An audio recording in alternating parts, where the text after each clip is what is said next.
Hey y'all, what's going on? Man, I've been getting a lot of the same questions, so I figured I would just make a video to answer them. A common question I've been getting both in emails and in comments are like, where am I? Am I still making videos? Do I still use the Tone Master Pro? What's going on? So I'll just be really honest with you at the very beginning.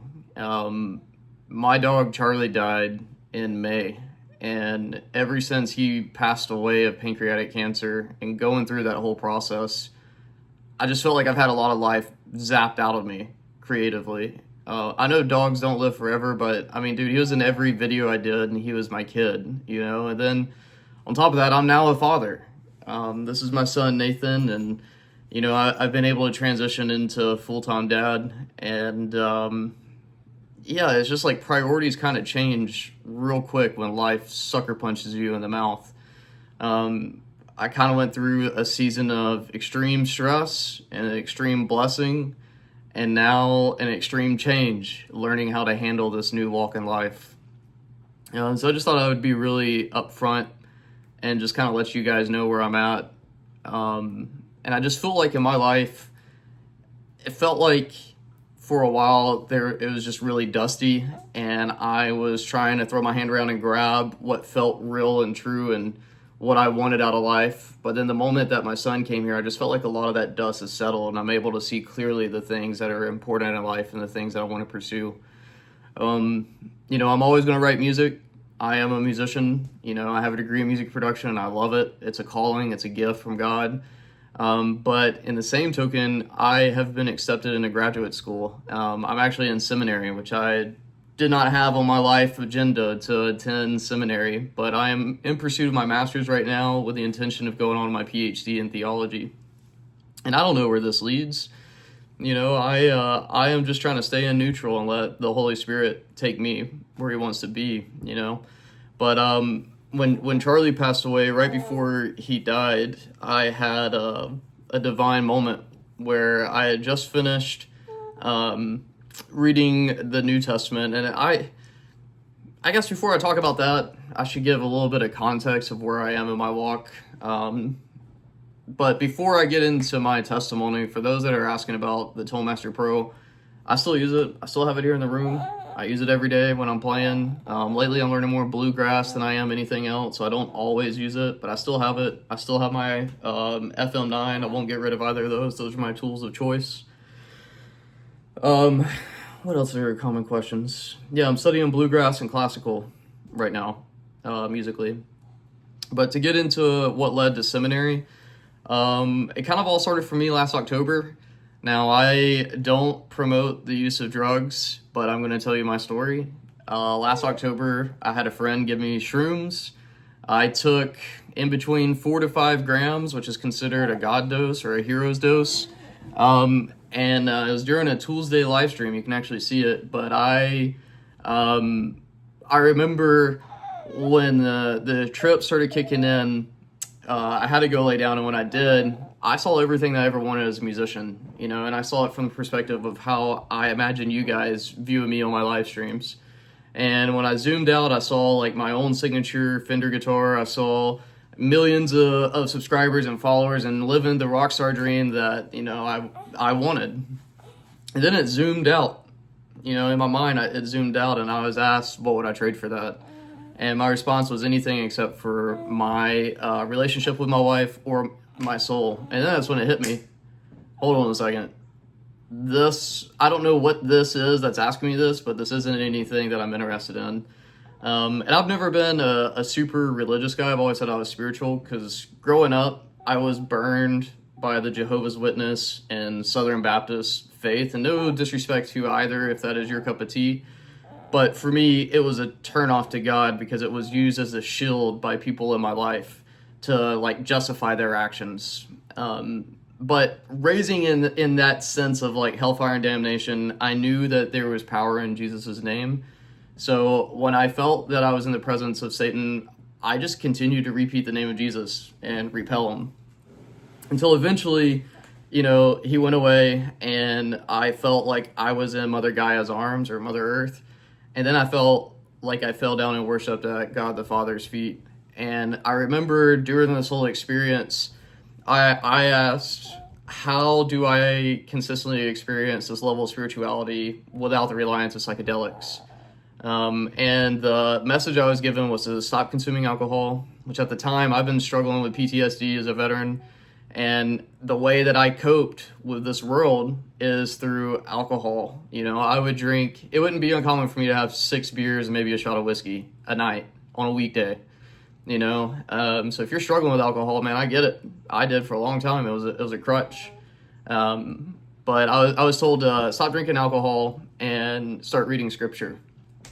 So the next day I woke up, I didn't have a Bible. So I went to Barnes & Noble's right down the road, and I was completely overwhelmed by the different translations. Because growing up, where I grew up in South Mississippi, you read King James. And if you don't read King James, you go to a progressive church, you read New King James.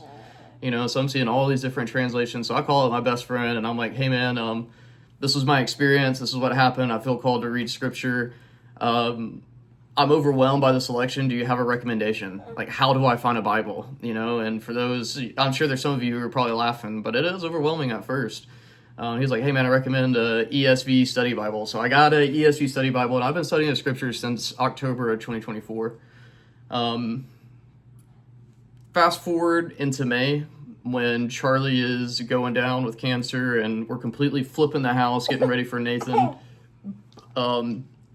I'd finished reading through the Gospels, and I read a good portion of the New Testament when I decided, for whatever reason, you know, let's read Old Testament. So I flipped randomly to the book of Job. And if you're unfamiliar with the book of Job, it is basically a guy who is considered righteous in God's eye, and then God took away everything because Satan tempted him. Like, the only reason Job worships you is because you gave him everything, you bless him. And when God took away everything, Job still worshipped and still honored God and pleaded his case.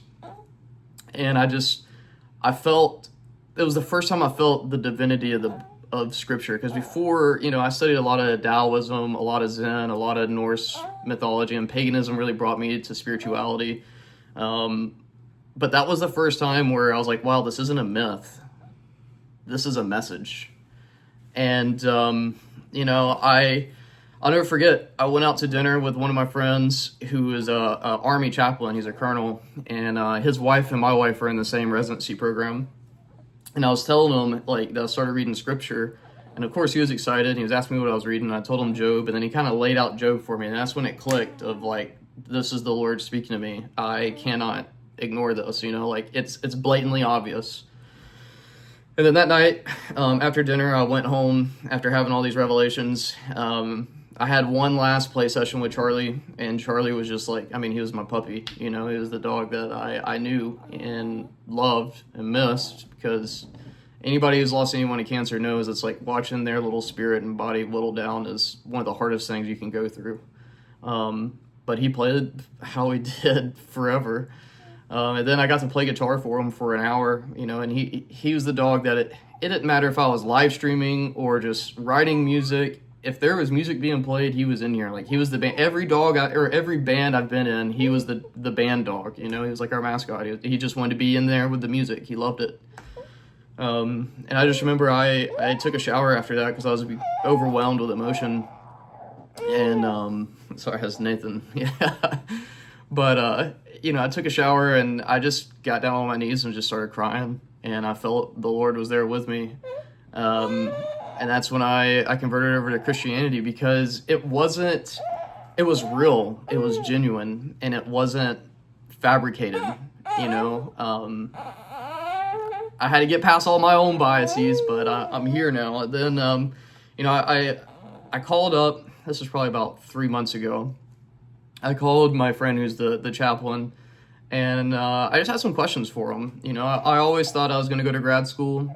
For me, I was the first one in my immediate family to graduate from high school, went off to the Marine Corps, got 2 undergrad degrees. I wanted to do grad school to show my son the importance of pursuing things that you're interested in and the value of education. Regardless of how you feel about the financial aspect of modern day education, education in itself is important. So I just thought I would do the intersection of computer science, philosophy, and music, because that's what I love. But as I talked to my brother, I was just asking him, what's the difference between fleshly desires and spirit-led decisions? We talked for 2 hours, and then finally I told him, I was like, man, I think I'm pulled to seminary and I'm pulled to theology. And he agreed. So he wrote me a strong letter of recommendation that got me into seminary. And I had to write it's just so crazy when you start following callings, the doors that are opened up. Because I just can't explain it. It was like thing after thing after thing started lining up. So where now I'm in my first week of seminary, and I've read like so much of the Bible and studying. But I say all this to state that that's where I'm at in life. That's where I've been. I haven't written anything or really done anything creative since Charlie has passed, to be honest. I have just been so focused on myself and my family. But, I still anticipate releasing content. I've been doing a lot more live streams just because they've been easy and they don't require me to have to set up and prepare and then edit. But honestly, this is just going to be raw. I'm just going to upload this. With my ministry side, I don't know where this path leads.